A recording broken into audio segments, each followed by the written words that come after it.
Muy buenas, ingeniero Víctor. A continuación voy a explicarle lo que fue mi tarea, la del brazo robótico que gire en forma de círculo en su propia base.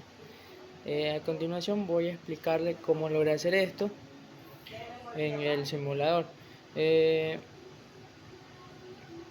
La forma en la que lo hice fue guiándome en los ejes, en el eje X, en el eje Y y en el eje Z.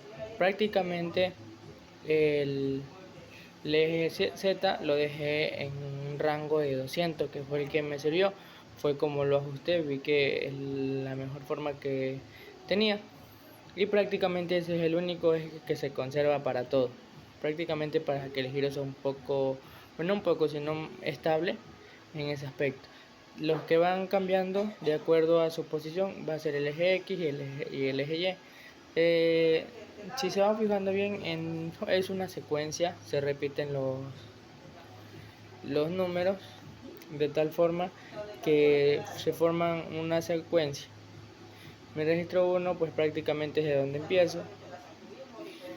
Mi segundo registro pues ya va a empezar a moverse. Ahora ha cambiado 41 el eje X, el eje Y a 64, 216 el eje X y 125 el eje Y en mi tercer registro.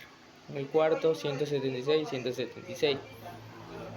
¿Ya? Y en el eje X, en el registro 5 es 125 y 216.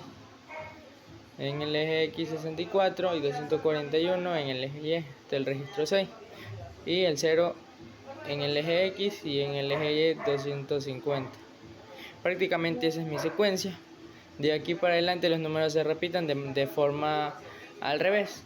Ahora empiezo con el menos 64 y después con el menos 125, menos 176 y así sucesivamente. Los movimientos prácticamente son una secuencia, el cual va cambiando. El único eje que no cambia pues es el eje Z.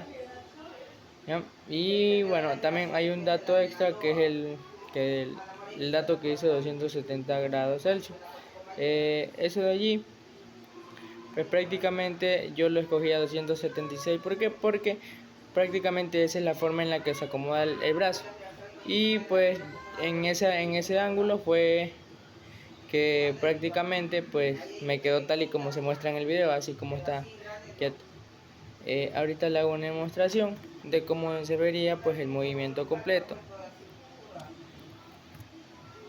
Es así como se vería mi movimiento en forma de círculo en su propia base. Termina justo en el mismo lugar en donde empezó, por la misma razón de que es una secuencia. Muchas gracias.